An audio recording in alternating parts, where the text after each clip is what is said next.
Something So Sweet by Joy Avery, performed by Pierre and Tudor.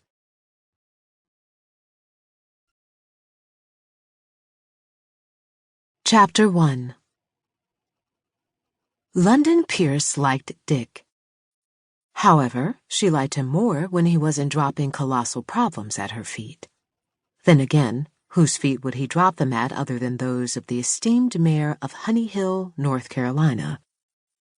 The small town nestled 2 hours outside Raleigh just so happened to be the topic of today's discussion. According to Richie Dickerson, the town's penny-pinching, budget-cutting finance director, their slice of heaven was losing more money than it was bringing in. An unfortunate result of the untimely death of the woman most would call the town matriarch, Sugar Hawthorne, and the closing of her pride and joy, the Inn on Main. Until its closing several months ago, the inn had been a staple in the farming community and a viable source of revenue for the other local businesses due to its popularity as the perfect escape destination. Lunden closed her eyes and kneaded her temple. "How bad is it?" she asked. "Well, we won't go belly up anytime soon, if that's what you're asking." Her eyes popped open, and she eyed Dick curiously. If they weren't in serious straits, why in the hell was he here stressing her out? She shook her empty coffee tumbler and sighed. At 10 in the morning, it already felt as if she'd been awake the entire month of April. That morning, she'd overslept when her alarm hadn't sounded. She'd burned breakfast, attempting to multitask. Then, through no fault of his own, her 6-year-old son had spilled an entire cup of apple juice in her back seat when she'd been forced to slam on the brakes to avoid mowing down her neighbor's peacock. The whirlybird had obviously deemed it a good idea to cross the road bright and early on a Monday morning. A second later, and it would have literally gotten to the other side. Not of the road, but of the peacock pearly gates high in the sky, or wherever peacocks went after they died.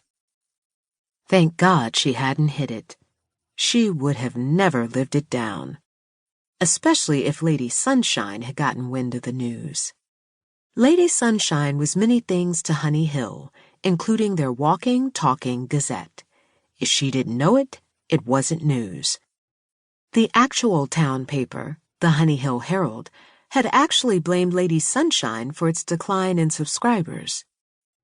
Yep, she was definitely glad she wouldn't become known as the peafowl killer of Honey Hill. That title made for a great crime novel, but was no good for her reputation. Dick continued, "But unless we find a way to supplement, we'll be forced to cut several line items from the budget.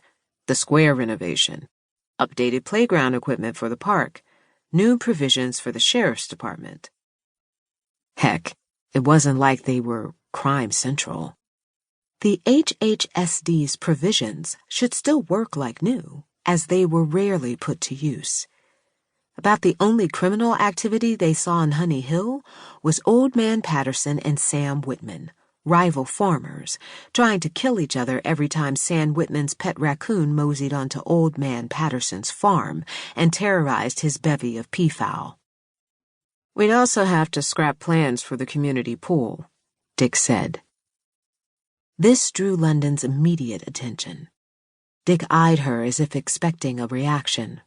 Understandable.